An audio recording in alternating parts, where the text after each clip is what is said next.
Okay, let's continue. Analyzing secondary sources. To evaluate these effects, learners must analyze secondary sources effectively. This involves several steps. Number one, identify the source purpose and credibility. Who created the source? Is it an academic institution, a nonprofit organization, a government agency, or a news outlet? Consider the author's expertise and whether the source has been peer-reviewed or fact-checked. Look for evidence-based arguments. A reliable secondary source will support its claims with data, such as population statistics, economic indicators, or scientific findings. Learners should check if the source cites its own sources, allowing for further investigation. Number three, recognize and address bias. Every source has a perspective. A report from a pro-environmental group might emphasize ecological disaster, while a government report might focus on economic development. Learners should compare multiple sources with different perspectives to form a balanced understanding. For instance, a report from the UN might offer a global perspective, while a local newspaper article would provide insights to in a specific to a particular city or country. Number four, synthesize information. The goal is not just to read sources, but to connect the dots. Learners should look for how different effects like water scarcity, poverty, and migration are linked. They can create a concept map or outline to visualize this connection and build a comprehensive argument about the multifaceted impacts of overpopulation. This is our second intended learning outcomes.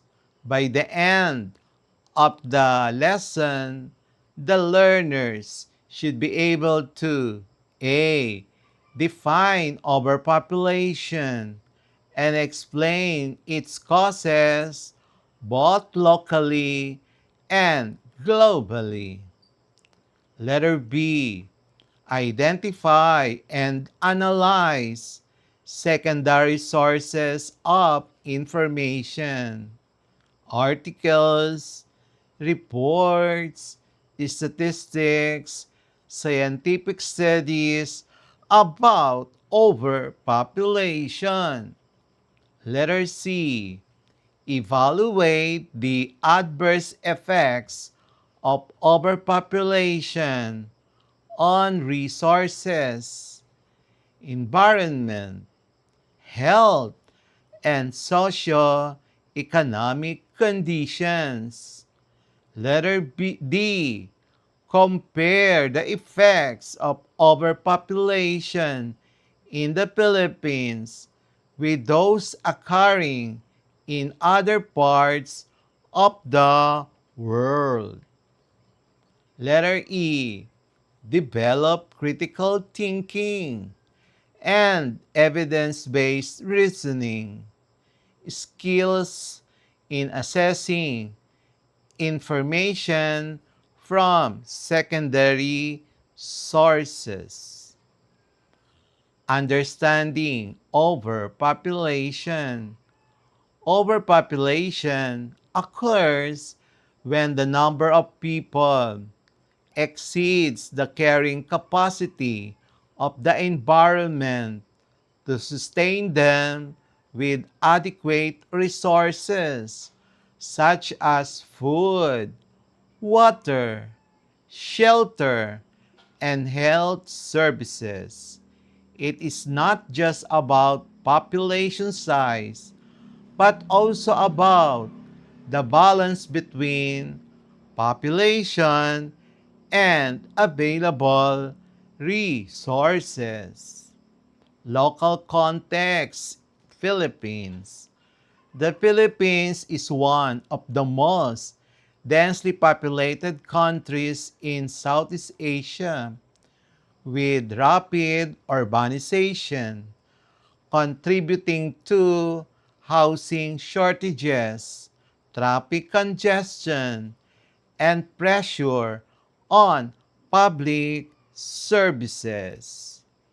Global context: countries like India, China, and parts of Africa experience overpopulation pressures differently, affecting food supply, energy demand, and employment opportunities. Using secondary sources in analysis. Secondary sources are materials that present information originally gathered by others. These include government reports, research studies, demographic data, and articles. Students must learn how to evaluate these sources critically by checking the credibility, the relevance, and bias. With regards to credibility, is the source reliable and well researched? With regards to relevance, does it directly relate to overpopulation and its effects? And letter C, bias. Is the information presented objectively, or is there an agenda? For example, census reports from Philippine Statistics Authority or United Nations population studies can provide strong secondary data. Adverse effects of overpopulation. Environmental impacts. Deforestation due to land conversion for housing and agriculture. Pollution and waste management challenges in urban areas. Loss of biodiversity as habitats shrink. Letter B, economic impacts. Increase unemployment or underemployment, strain on infrastructure, healthcare, and education. Number 3, greater competition for limited resources. Health impacts, spread of infectious diseases in crowded areas. Number 2, malnutrition and food insecurity. Number 3, mental stress due to congested living conditions. Social impacts, poverty and inequality become more pronounced. Migration, both internal and international, increases. Possible rise in crime due to resource scarcity. Local versus global comparison. Philippines. Issues such as informal settlements in Metro Manila, resource strain in rural provinces, and overfishing due to population growth. Evaluation and reflection. Learners should be encouraged to synthesize information from multiple secondary sources, recognize patterns, and form evidence-based conclusions about the severity of overpopulation's impact. The goal is not just to know the facts, but to evaluate critically how overpopulation affects communities and the planet. Global. In India, overcrowded cities struggle with air pollution. In sub-Saharan Africa, food shortages are linked to rapid population growth. In developed countries, the issue is often aging population rather than overpopulation. Practice problems for our quarter 3 biology lesson 12. Evaluating the adverse effects of overpopulation, local and global perspectives. Number 1. Using a news article about Metro Manila traffic congestion. Identify two links between overpopulation and transportation issues. So we're given news article reports worsening traffic in Metro Manila. Required. Identify two links between overpopulation and transportation issues. Solution.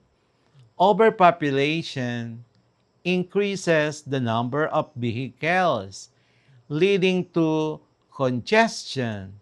Weak infrastructure cannot support rapid urban growth. The final answer, overpopulation causes 1. More private public vehicle usage, and number 2, overloaded road networks. Number 2, analyze a report from the Philippine Statistics Authority about population growth. What trends suggest challenges for food security in the Philippines, given PSA data shows high population growth in the Philippines? Required.